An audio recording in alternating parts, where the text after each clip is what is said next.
Bienvenidos, caminantes, a una nueva entrega de Prometeo Ascendiendo.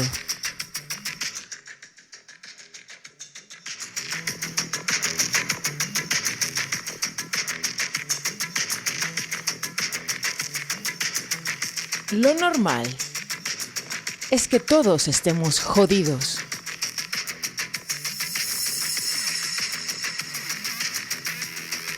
Esa es la regla. Confundidos, atrapados, enfermos, viciosos, engañados, víctimas, alimento.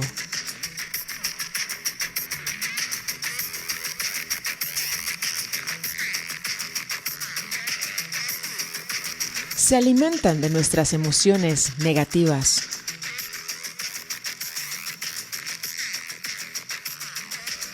Y todo está dispuesto para nuestra comodidad. El cero esfuerzo.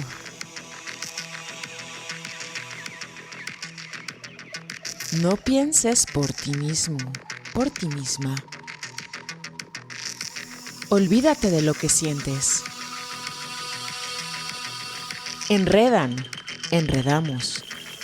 nuestros primeros 4 neurocircuitos. Y ahí es donde está la granja humana.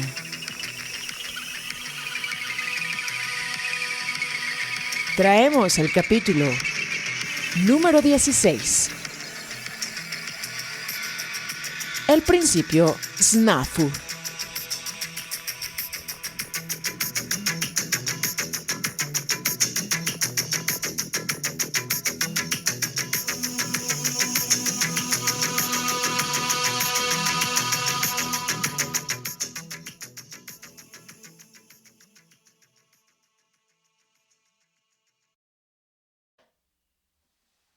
Capítulo 16.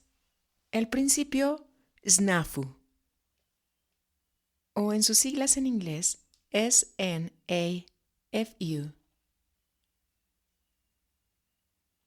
Por la naturaleza peculiar del juego, se hace imposible a los participantes detenerlo una vez que éste ha empezado. Tales situaciones son las que denominamos juego sin fin. Václavic Beavin Jackson. Pragmatismos de la comunicación humana.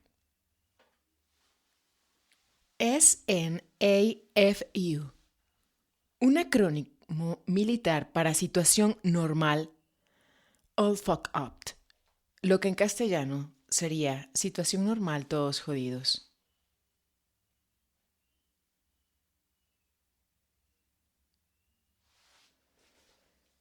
La comunicación solo es posible entre iguales.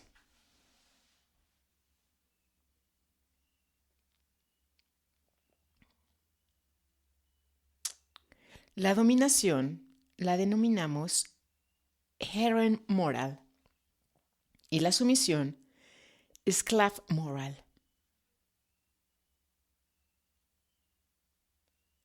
Esto es una neuropolítica del segundo circuito. La sociobiología mamífera, arraigada en los circuitos antiguos del cerebro, contiene muchos factores que se oponen a la evolución de los primates domesticados hacia la verdadera libertad y la inteligencia objetiva. El más poderoso de esos factores reaccionarios está descrito en Meteorología Illuminatus como el principio SNAFU o ley de Selin. Sostiene que la comunicación solo es posible entre iguales. Esto es una sobresimplificación con propósitos satíricos. Precisamente, esta ley enuncia: la comunicación adecuada fluye libremente entre iguales. La comunicación entre no iguales está deformada y distorsionada por los rituales de dominación y sumisión del segundo circuito, que perpetúan el salto comunicacional en un juego sin fin. El poder político, tal como diría un macho alfa, crece con el cañón de una pistola. Esto es verdad tanto metafísicamente como literalmente, La pistola puede ser simbólica y abstracta, consistiendo en esperanzas sociales ritualizadas. No le levantes la voz a tu padre. O concreta de una manera no violenta pero letal. Por ejemplo, la capacidad de remover necesidades de biosupervivencia contando el flujo de billetes en una sociedad capitalista. Bajo las reglas sociobiológicas del segundo circuito primate, todos tienden a mentir un poquito, para adular o para evadir su descontento cuando intercambian señales con aquellos que son superiores en la jerarquía de la manada. Toda estructura autoritaria puede ser visualizada como una pirámide con un ojo en la parte de arriba. Este es el típico esquema de cualquier gobierno, cualquier corporación, ejército, burocracia, en otras palabras, de cualquier manada de mamíferos. En cualquier grupo, los participantes cargan con un grado de nesciencia en relación a quienes están por encima de ellos. Esto significa que deben ser muy, pero muy cuidadosos con que las actividades de cualquier organismo viviente, ver, oír, oler, hacerse conscientes de sus percepciones, sean acordes a la realidad túnel de aquellos que están arriba. Esto es absolutamente vital. El estatus dentro de la manada y la seguridad dependen de ello. Es casi irrelevante, un lujo que puede ser descartado, que estas percepciones sean acordes a un objetivo fijo. En el FBI, bajo el mandato de J. Edgar Hoover, el agente tenía que desarrollar la capacidad de ver comunistas sin Dios ni ley en todas partes. Cualquier agente cuyas percepciones indicaran que había pocos comunistas en este país dando vueltas, experimentaría una disonancia cognitiva, pues su realidad túnel sería diferente a una realidad túnel oficial de la pirámide. Hablar de esas percepciones con el resto daría pie a sospechas sobre su excentricidad, falta de prudencia o de ser un comunista sin Dios ni ley. Lo mismo aplica a un inquisidor dominico en el medievo, si no desarrollaba la capacidad de ver brujas en todos lados. En estas situaciones autoritarias es importante ver lo que los machos alfa ven. Es inconveniente y posiblemente peligroso ver lo que está pasando objetivamente. Pero esto nos lleva a una carga de omnisciencia igual y opuesta a los que están por encima. En el ojo de la pirámide, todo lo que les está prohibido a aquellos que están por debajo, las actividades conscientes de evaluación y percepción, resulta en una demanda de la élite. Ellos deben estar atentos a lo que ven, oyen, huelen, piensan y evalúan los integrantes de toda la pirámide. Pero, para un hombre con una pistola, el poder de castigar, solo está dicho que no basta con lo que piense el objetivo para poder apretar el gatillo o no.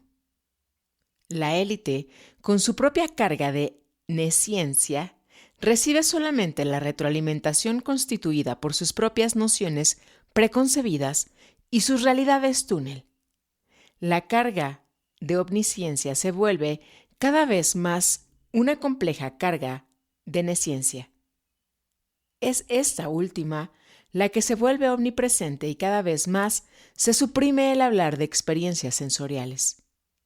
Como dice Paul Vatlasvik, lo que es objetivamente reprimido, lo que se deja de hablar, se vuelve subjetivamente reprimido, se deja pensar en ello.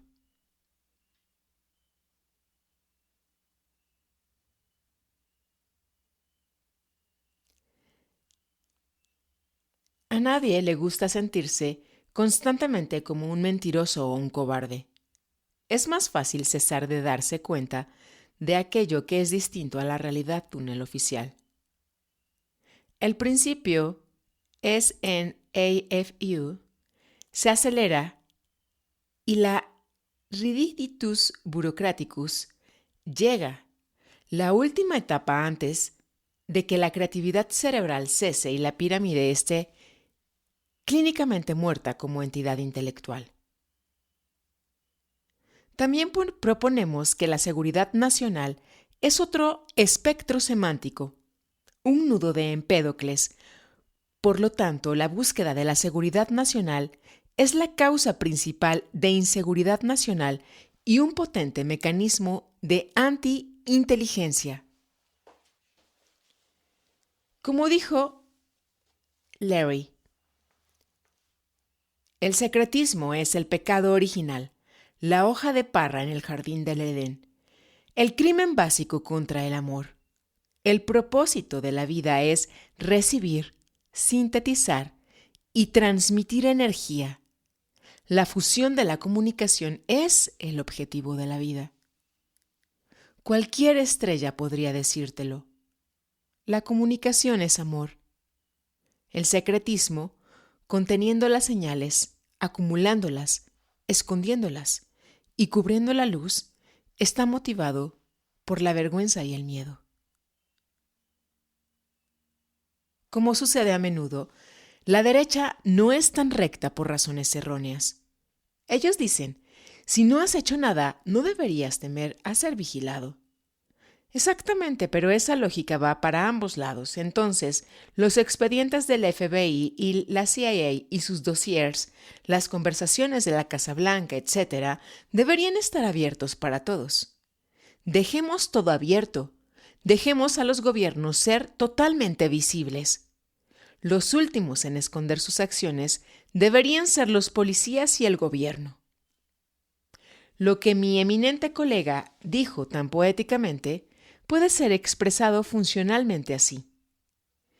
Cada agente de la policía secreta debe ser monitoreado por fuerzas de élite o por una policía secreta de segundo orden. Esto es porque a.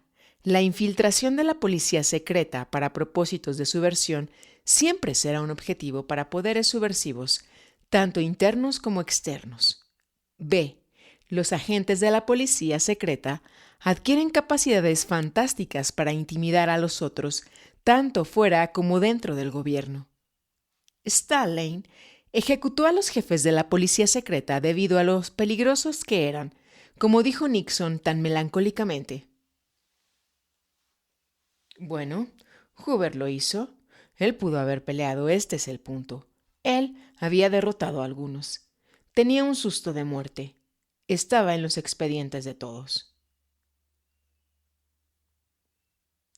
Entonces los que emplean a los agentes de policía secreta deben monitorearlos para estar seguros de que no están ganando mucho poder.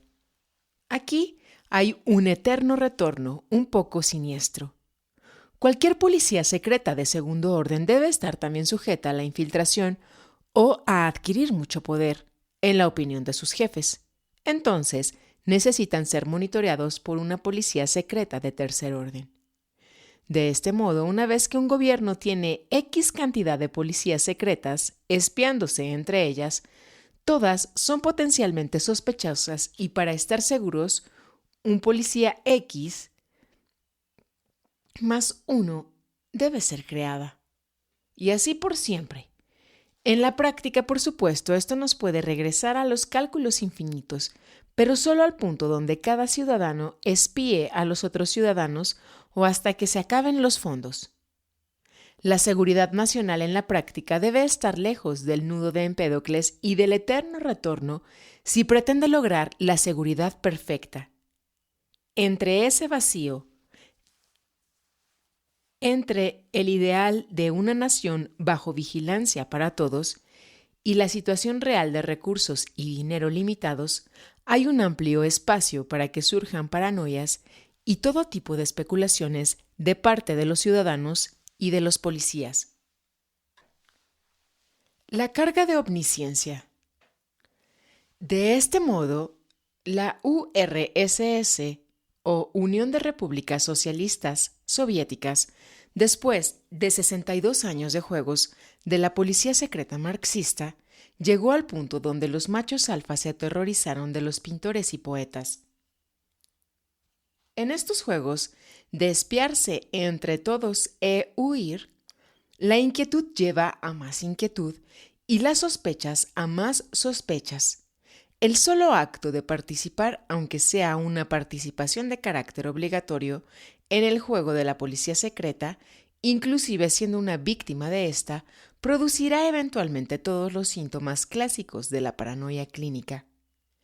El agente sabe que alguien lo espía, pero nunca sabe quién lo está espiando. Podría ser su esposa, su amante, su secretaria o tal vez el chico del periódico. Si hay una policía secreta en alguna nación, cada rama y departamento gubernamental, así como las instituciones que las conforman, serán sospechosas para ella. En esta decepcionante red, las teorías de conspiraciones proliferan. El rumor es necesario según se ha visto, cuando la gente no encuentra noticias oficiales ni fuentes confiables que les digan lo que está pasando. Este autor ha trabajado en el movimiento de los derechos civiles, el movimiento antibélico, el movimiento por la legalización de la marihuana y muchas otras causas disidentes, y le han repetido en distintas ocasiones que tenga cuidado con el amigo A, pues el amigo B piensa que es un agente infiltrado, y después el amigo C le ha dicho que el amigo A es un agente infiltrado. Se requieren conocimientos neurológicos delicados para conservar el sentido del humor en esta red de supuestos agentes de la policía. Mientras más omnipresente sea esta policía secreta, más obvio será que los hombres y mujeres inteligentes rechazarán este gobierno, mirándolo con miedo y odio. El gobierno, que descubrirá los números crecientes de ciudadanos que lo ven con rechazo, acrecentará los números de la policía secreta y también sus poderes para protegerse a sí mismo. El eterno retorno aparece nuevamente. Las sospechas generan más sospechas. La única alternativa posible fue sugerida sarcásticamente por el dramaturgo Bertolt Brecht, que fue calificado por la Policía Secreta de Estados Unidos de Norteamérica como un comunista y por la Alemania Oriental como alguien no tan comunista. Si el gobierno no confía en la gente, preguntó Brecht inocentemente, ¿por qué no lo disolvemos y elegimos a otras personas? Hasta ahora, esto no ha sido inventado, así que el gobierno seguirá espiando a la gente con más vigor. Cada organización de policía secreta está enfocada a recolectar información y a producir desinformación, mala información. Esto significa que ganas puntos en el juego de la policía secreta proveyendo señales, unidades de información, escondiendo hechos de tus competidores y haciendo encajar señales falsas o unidades de información falsa en los otros jugadores. Esto crea la situación que denomino SNAFU óptimo, donde todos los jugadores tienen argumentos racionales, no neuróticos, para sospechar de todos los demás y cada uno de ellos piensa que todos tratan de engañarlo, de convencerlo y generalmente de informarle mal. Como dijo Henry Kissinger, el que no esté paranoico en Washington es porque está loco.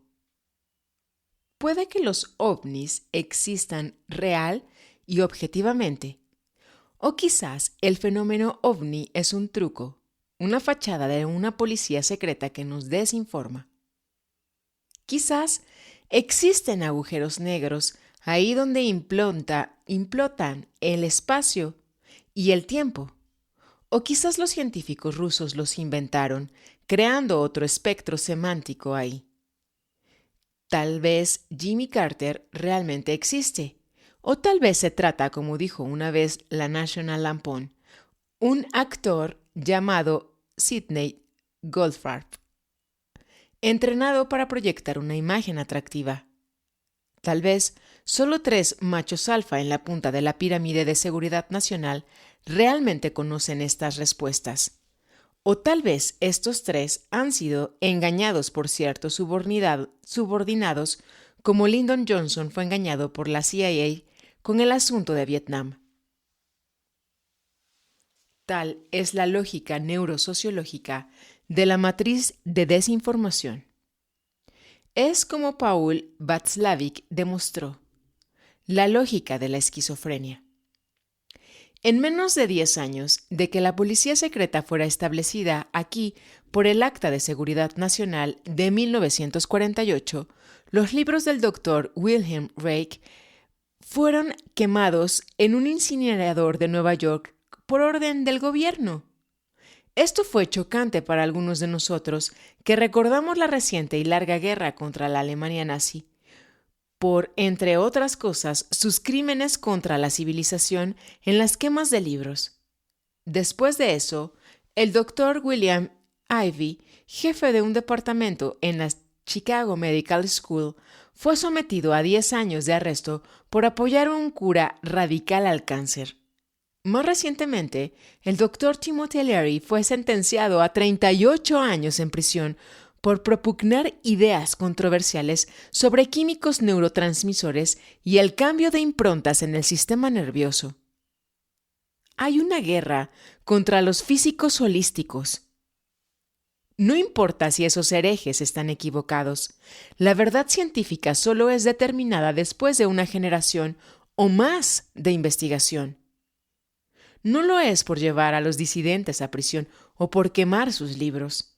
El punto es que el juego de la policía secreta crea inmediatamente el contexto social que nos regresa a los mecanismos de la Santa Inquisición. La inteligencia de la sociedad como conjunto, las redes de comunicación a través de las cuales la información es recibida, decodificada y transmitida, es la primera víctima. Me siento bien y envío saludos fraternales al doctor Andrei Sakharov en Rusia, dijo el doctor Leary cuando salió de prisión, registrando el hecho de que los mecanismos de la policía estatal son los mismos en todas partes, tal como los mitos que los protegen. Los rusos buenos creyeron que el doctor Andrei Sakharov era un alcohólico medio loco, mientras que los estadounidenses buenos creyeron que el Dr. Leary era un drogadicto medio loco. Una vez propuse en un artículo de una revista que los ovnis son abusados por ciertas fluctuaciones en el campo electromagnético o gravitacional, y que esta anomalía geofísica crea disturbios energéticos reales, muebles que saltan, luces titilantes, objetos en el cielo, etc., o disturbios en el funcionamiento cerebral de animales y humanos en el área afectada, causando aquel pánico tan bien documentado y las correspondientes alucinaciones humanas en esas áreas. Las estadísticas que sustentan esta teoría pueden ser encontradas en trabajos de Persinger y Lafreniere, que hicieron análisis computacionales de patrones comunes de 1.242 casos de ovnis y 4.818 casos anormales reportados, poltergeist, teletransportaciones, milagros y otros misterios. Los datos demostraron que tanto los ovnis como las otras anomalías tienden a agruparse cerca de fallas telúricas y tienen un pic antes de los terremotos. Persinger y Lafreniere también sugirieron que las fuerzas geofísicas en movimiento crean anomalías, los muebles que saltan y así, alucinaciones. Entonces resulta un trabajo muy fino discriminar qué es lo que realmente ocurre. También fue propuesto por el Dr. Jacques Vallée, astrónomo físico y experto en cibernética, que el fenómeno ovni fue creado por la policía secreta y que es una perfecta fachada que forma parte a su vez de un completo sistema de desinformación. Una teoría combinada de Wilson, Persinger, Lafreniere, Vallée, que posiblemente tenga más sentido que las tres por separado, sugiere que el fenómeno ovni es el producto sinergético de alguna anomalía geofísica que genera fluctuaciones extrañas a nivel energético y experiencias de cambio cerebral en los humanos que ahí se encuentran, y que todo esto está siendo manipulado por uno o por más grupos de inteligencia o por grupos esotéricos. Consideren este escenario. Algo raro pasa. Asumamos que es una anomalía geofísica, como dijimos antes, que los eventos siguientes son semejantes, lo que sea que realmente haya pasado. Tan pronto como los testigos empezaron a hablar, todos los grupos interesados aparecieron en el área. El agente Moe viene a ocultar la evidencia de que eso fue una nave espacial por intereses de su agencia y razones personales.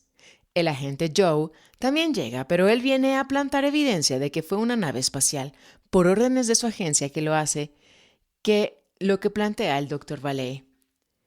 La British Double Cross Bureau, en la Segunda Guerra Mundial, se involucró en dramas igualmente complejos y absurdos, que parecen no relacionarse en nada a su trabajo actual, pero que sirvieron como desinformantes para ese objetivo. Philip Klass y otros escépticos llegan también, tratando de reducir todo a una alucinación, aunque haya autos chocados, ojos quemados, etc. Los Space Freaks, que pueden tener o no infiltrados como el agente Joe, también llegan pronto para encajar los hechos en su realidad túnel. Varios ocultistas llegan ahí también para hacer calzar esto dentro de sus propios mitos, tales como la demonología, angelología, etc.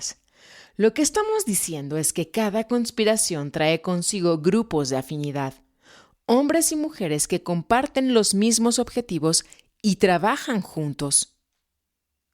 Cuando tú y yo formamos un grupo de afinidad. Pero cuando varias personas hacen lo mismo, se forma una conspiración condenable. La verdadera conspiración existe cuando un grupo recolecta evidencia, difunde deliberadamente mala información y coerciona a los testigos. Cualquier grupo de afinidad se aproxima a tal conducta y la extiende a cada miembro, reforzando su participación en la realidad túnel local, especialmente en lo que concierne a asuntos epistemológicos cruciales, que sean lo suficientemente importantes como para ser advertidos y discutirlos en vez de lo que es ignorado o trivial. ¿Cuán coercitivos tenemos que ser para amedrentar a los testigos? La mayoría de la gente, como dice el principio SNAFU, tiende finalmente a reportar lo que las figuras de autoridad quieren oír. Pero consideremos el síndrome OVNI más adelante, para ilustrar todo el espectro del cambio y programación cerebral. Los contactos con OVNIs muestran frecuentemente que se pone en marcha una respuesta neurosomática positiva, una experiencia extática. Incluso algunos se convierten en curanderos o líderes de grupos ocultistas. Otros muestran efectos neurosomáticos negativos como fotosensibilidad. Las luces les resaltan y les resultan insoportables. Esquizofrenia, ataques de ansiedad que requieren hospitalización y un gran etcétera. La conciencia de metaprogramación, la habilidad de elegir entre realidades túnel diversas, también se presenta en crudas metáforas como universos paralelos u otras realidades en jerga ocultista.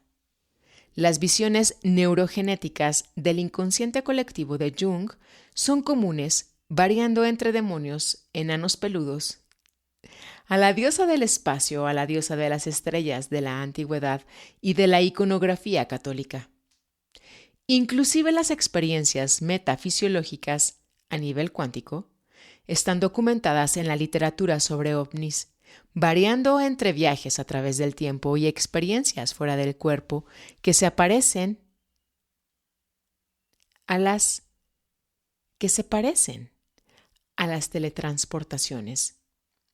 Debemos enfatizar que estas visiones, tanto negativas como positivas, son comunes en la ufología. Esto significa que, si bien los programadores tienen buenas intenciones, están dañando a muchos indirectamente, como dice el Dr. Vallée. Aún así, esto es verdadera tecnología del cambio cerebral. Tal parece que la conspiración monista de Vallée es inadecuada, igual que las conspiraciones monistas son inadecuadas en la política. Parece más probable que las experiencias con ovnis, al igual que otras experiencias de cambio cerebral que hemos estudiado, a veces son programadas y a veces son espontáneas, y que tenemos pandillas rivales de programadores con objetivos radicalmente distintos para la humanidad. Cuando el Dr. Larry y yo publicamos por primera vez un análisis neurológico del caso de Patty Hearst en la revista We, los editores hicieron una dramática introducción en el encabezado. La lucha por la mente de Patty Hearst es la obertura de una batalla global por el control de la conciencia.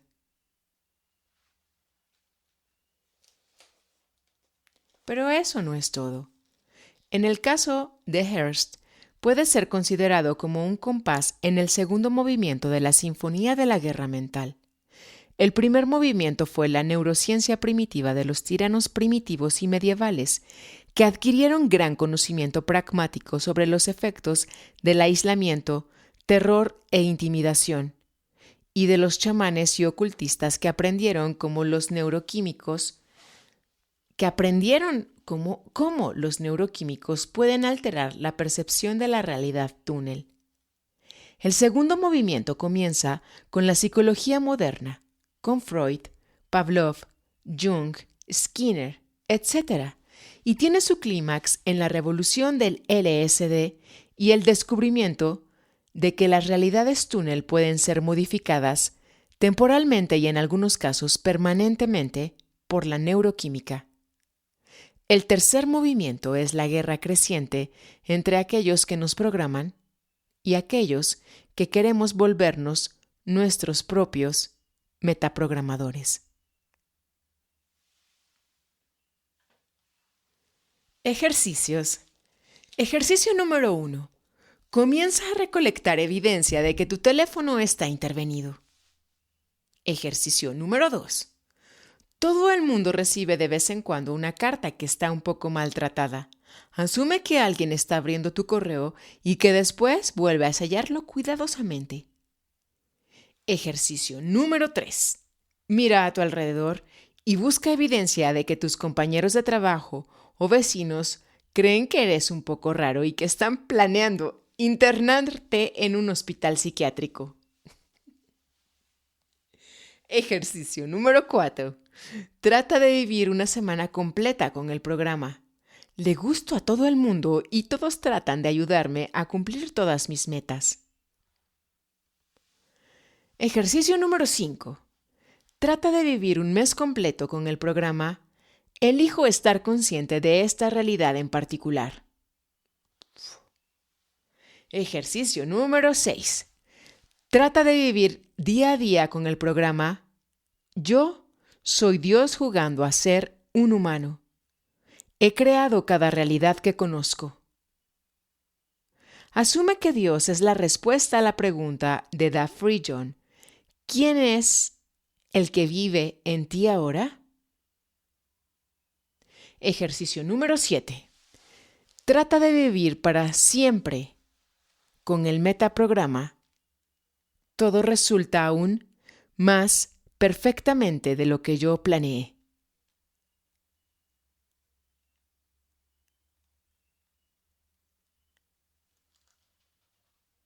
Wow. Wow, me encantó. Muchas gracias, caminantes. Gracias por acompañarnos, por sintonizar.